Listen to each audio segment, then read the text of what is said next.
पटरी पर ट्रेन दौड़ रही थी। बाहर तेज हवा चल रही थी, जिसकी वजह से बारिश की बूंदें खिड़की से होते हुए ट्रेन में बैठे यात्रियों के ऊपर गिर रही थीं। कोई आपस में बातचीत कर रहा था तो कोई मौसम के बदले मिजाज पर चर्चा कर रहा था। तभी अचानक से ट्रेन को जोरदार झटका लगा और पूरी की पूरी ट्रेन समुद्र में जलमग्न हो गई। यकीनन ये बातें सुनने में किसी फिल्म की कहानी की तरह लगती हैं, लेकिन ये कोई कहानी नहीं बल्कि भारत का सबसे दर्दनाक और पुराना रेल हादसा था, जिसकी वजह से रेलवे ब्रिज समेत स्टेशन और ट्रेन सब कुछ समुद्र में बह गया। तो आइए शुरू करते हैं ये दिलचस्प वीडियो। पंबन रेलवे पुल। इस रेलवे हादसे के तार जुड़े हैं भारत के पहले समुद्री पुल से, जिसे पंबन रेलवे ब्रिज के नाम से जाना जाता था। इस ब्रिज का निर्माण साल 1911 में शुरू हुआ था, जो तमिलनाडु राज्य को पंबन द्वीप में स्थित धनुषकोडी नामक शहर को आपस में जोड़ता था। पंबन रेलवे ब्रिज को 24 फरवरी 1914 को आम जनता के लिए खोल दिया था, जो साल 2010 तक बांद्रा वर्ली समुद्री रेलवे ब्रिज के खुलने तक भारत का सबसे लंबा समुद्री ब्रिज माना जाता था। साल 1988 में इसी पुल के बराबर में एक सड़क पुल का निर्माण किया गया था, जो धनुषकोडी के यात्रियों को रेलवे के अलावा सफर करने का दूसरा बेहतरीन विकल्प माना जाता था। पंबन रेलवे लाइन का हिस्सा धनुषकोडी को भारत से जोड़ने का काम करता था, लेकिन एक हादसे की वजह से वो रेलवे लाइन हमेशा के लिए नष्ट हो गई। पंबन रेलवे लाइन आज भी रामेश्वरम को भारत से जोड़ती है, लेकिन उस समय ये रेलवे लाइन धनुषकोडी से जुड़ी हुई नहीं थी। धनुषकोडी की टूटी हुई रेलवे लाइन को दोबारा बनाने का प्रयास नहीं किया गया, क्योंकि वो लाइन और उसमें चलने वाली ट्रेन रहस्यमयी ढंग से समुद्र की लहरों में बह गयी। धनुषकोडी शहर कैसे बना खंडहर। साल 1964 से पहले तमिलनाडु के पूर्वी तट पर धनुषकोडी एक बहुत ही खूबसूरत और व्यापारिक शहर हुआ करता था, जहां से श्रीलंका की दूरी महज 18 मील यानी 29 किलोमीटर थी। इस शहर को भारत से जोड़ने के लिए पंबन से एक रेलवे लाइन तैयार की गई थी, जो समुद्र के बीचों बीच मौजूद थी। ये जगह पर्यटन और तीर्थ स्थल के रूप में काफी ज्यादा मशहूर था, जहां यात्रियों, मछुआरों समेत व्यापारियों का आना जाना लगा रहता था। धनुषकोडी में धर्मशालाएं, होटल और कपड़ों की कई दुकानें मौजूद थीं, लेकिन उस समय पंबन रेलवे लाइन रामेश्वरम तक नहीं जाती थी। इसी वजह से जब सन 1964 में धनुषकोडी की रेलवे लाइन नष्ट हुई, तो उसका असर रामेश्वरम को जोड़ने वाली पंबन रेलवे पर नहीं पड़ा था। ऐसे में जब धनुषकोडी को जोड़ने वाली रेलवे लाइन चक्रवात की चपेट में आने से नष्ट हो गई, तो ये समृद्ध शहर भी पूरी तरह से खंडहर हो गया था। 21 दिसंबर 1964 को भारत के दक्षिणी छोर में तेज चक्रवात और तूफान की स्थिति हो रही थी। ऐसे में जब पंबन धनुषकोडी पैसेंजर ट्रेन तमिलनाडु के मंडपम से धनुषकोडी के लिए निकली, तो यह उसका आखिरी सफर साबित हुआ। दरअसल जिस समय ट्रेन मंडपम रेलवे स्टेशन से रवाना होने वाली थी, उस समय समुद्र में लो प्रेशर की स्थिति बनी हुई थी, जिसकी वजह से बारिश और तेज तूफान की आशंका बनी हुई थी। हालांकि इस बीच ट्रेन और अन्य यातायात साधनों की आवाजाही जारी थी और सब कुछ बहुत सामान्य लग रहा था। ऐसे में जब train number 653 Mandapam railway station से रवाना हुई, तो उस समय 45 किलोमीटर प्रति घंटा की रफ्तार से हवाएं चलने लगी। ट्रेन जैसे जैसे पटरी पर आगे बढ़ रही थी, वैसे वैसे हवा की रफ्तार तेज होने लगी और वो तूफानी हवाओं में तब्दील हो गई। ऐसे में लोको पायलट को सिग्नल मिलना बंद हो गए और उन्होंने सुरक्षा के लिहाज से ट्रेन को बीच में ही रोक दिया था। लेकिन काफी देर तक कोई सिग्नल न मिलने की स्थिति में लोको पायलट ने आगे बढ़ने का फैसला किया, क्योंकि बिना किसी जानकारी के पटरी पर ट्रेन को खड़ा रखना किसी बड़े हादसे को न्योता दे सकता था। इसलिए लोको पायलट ने हिम्मत दिखाई और तेज हवाओं और बारिश के बीच सीटी मारते हुए ट्रेन को धीमी गति से चलाना शुरू कर दिया।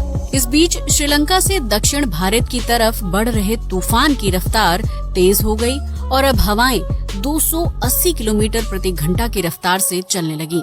ट्रेन में सवार कुछ यात्रियों ने खिड़कियां बंद कर ली, तो वहीं कुछ बदलते मौसम का मिजाज ले रहे थे। उस ट्रेन में सवार आधे से ज्यादा यात्रियों को धनुषकोडी से दूसरी ट्रेन लेकर श्रीलंका तक जाना था, लेकिन वो अपनी मंजिल तक पहुंच ही नहीं पाए। समुद्र में रहस्यमयी ढंग से गायब हो गई ट्रेन। 11:55 पर Pamban Dhanushkodi passenger train 653 station से कुछ किलोमीटर की दूरी पर सफर कर रही थी, लेकिन किसी को पता नहीं था कि ट्रेन को 22 दिसंबर की सुबह का सूरज देखना नसीब ही नहीं होगा। ट्रेन पटरी पर सीटी मारते हुए आगे बढ़ रही थी। इसी दौरान चारों तरफ घनघोर अंधेरा छा गया और बाहर की स्थिति बहुत ही भयानक लगने लगी।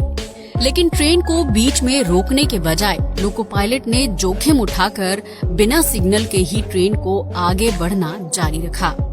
जब ट्रेन समुद्र में बने पंबन रेलवे ब्रिज पर पहुंची तो स्थिति और भी खतरनाक हो गई थी, क्योंकि तेज बारिश की वजह से पटरी में काफी फिसलन हो चुकी थी और अंधेरे की वजह से स्थिति का सही अंदाजा लगा पाना बहुत ही मुश्किल हो रहा था। इसी दौरान समुद्र की तेज लहर ट्रेन नंबर 653 से टकराई और उसे रहस्यमय ढंग से निकल गई। ट्रेन में 6 डिब्बे मौजूद थे जो तूफान और समुद्री लहर से टकराने की वजह से पूरी तरह से तहस नहस हो गए। तूफान इतना तेज था कि स्थिति सामान्य होने के बावजूद भी किसी को ट्रेन नंबर 653 का पुर्जा तक नहीं मिला था। रेलवे आंकड़ों की माने तो उस तूफानी समुद्री लहर ने पंबन धनुषकोडी पैसेंजर ट्रेन समेत 110 यात्रियों और 5 रेलवे कर्मचारियों की जान ले ली थी। समुद्री लहर के साथ ट्रेन और उसमें सवार यात्री कहां बह गए, इस बात का अंदाजा लगा पाना बहुत ही मुश्किल था। हालांकि रेलवे का ये आंकड़ा सिर्फ टिकट लेकर सफर करने वाले यात्रियों तक ही सीमित था। इसके अलावा ट्रेन में ऐसे भी लोग सफर कर रहे थे जिन्होंने न तो ट्रेन टिकट ली थी और न ही उनका नाम मृतकों की लिस्ट में शामिल था। इसलिए ऐसा माना जाता है कि ट्रेन नंबर 653 हादसे में जान गंवाने वाले लोगों की संख्या 180 से 200 के बीच रही होगी। समुद्र इतना विशाल है कि उसमें बहने वाली ट्रेन और यात्रियों का कोई नामो निशान ही नहीं मिला। वहीं हादसे में अपने परिजनों को गंवाने वाले लोग उन्हें अंतिम विदाई भी नहीं दे पाए। साल 1964 का वो तूफान इतना जबरदस्त और विनाशकारी था कि उसने ट्रेन और यात्रियों के साथ साथ मंडपम को धनुषकोडी से जोड़ने वाली पंबन रेलवे लाइन को भी पूरी तरह से नष्ट कर दिया था। तूफान ने मचाई थी घंटों तक तबाही। ट्रेन नंबर 653 को समुद्र एक ही झटके में निकल गया था, लेकिन तूफान का असली दर्द तो रामेश्वरम समेत धनुषकोडी में रहने वाले लोगों ने झेला था। बताया जाता है कि उस साल आने वाला तूफान इतना तेज था कि उसने घंटों तक दक्षिण भारत में तबाही मचाई थी। हालात ये थे कि अकेले धनुषकोडी शहर में चक्रवात की वजह से 1000 से 1800 लोगों की मौत हो गई थी, जबकि सैकड़ों लोग बुरी तरह से घायल हो गए थे। उस दौर में राहत और बचाव का काम इतनी तेजी से आधुनिक तरीके से नहीं किया जाता था, जिसकी वजह से लोगों की जान बचाना और उन्हें सुरक्षित जगह तक पहुंचाना नामुमकिन था। इसके अलावा धनुषकोडी समुद्र के बीचों बीच स्थित एक ऐसी भूमि थी जहां रहने वाले लोगों के पास बचने का कोई तरीका नहीं था। समुद्र की लहरें अपने उफान पर थीं, जो विशाल से विशाल चीज को निगलने की ताकत रखती थी। समृद्ध और खूबसूरत सा दिखाई देने वाला धनुषकोडी शहर किसी वीरान और खंडहर जगह में तब्दील हो चुका था, जहां धर्मशाला से लेकर दुकानें और पर्यटन स्थल पूरी तरह से तबाह हो गए थे। लोगों के टूटे फूटे घर और दुकानों को देखकर ये अंदाजा लगा पाना ज्यादा मुश्किल नहीं था कि चक्रवात अपने साथ क्या कुछ बहा कर ले गया था।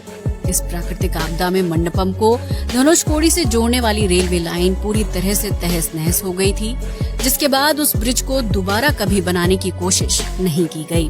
उस हादसे में जीवित बचने वाले लोगों का कहना है कि तूफान के दौरान 10 किलोमीटर ऊंची लहरें अपने साथ सब कुछ बहा कर ले जा रही थीं, लेकिन वो तूफानी पानी रामेश्वरम के मुख्य मंदिर तक नहीं पहुंच पाया था। उस मंदिर में सैकड़ों लोगों ने अपनी जान बचाने के लिए शरण ली हुई थी, जो चक्रवात से सुरक्षित बच गए थे। इस भीषण हादसे के बाद तत्कालीन मद्रास सरकार ने धनुषकोडी को रहने के लिए अयोग्य घोषित कर दिया था, क्योंकि वहां आपदा के समय मदद पहुंचाने का कोई साधन मौजूद नहीं था। ऐसे में बीतते समय के साथ खूबसूरत धनुषकोडी एक भूतहा शहर में तब्दील हो गया, जहां वर्तमान में सिर्फ कुछ मछुआरे रहते हैं और समुद्र में मछलियां पकड़कर अपनी रोजी रोटी चलाते हैं। धनुषकोडी पीड़ितों की याद में बनाए गए थे स्मारक। धनुषकोडी बस स्टैंड के पास एक स्मारक मौजूद है जिसे साल 1964 की आपदा में मारे गए लोगों की याद में बनाया गया था। उस स्मारक में लिखा गया है कि उच्च गति और उच्च ज्वारीय हवाओं की लहरों के साथ एक तूफानी चक्रवात ने धनुषकोडी को 22 दिसंबर 1964 की आधी रात को तहस नहस कर दिया था।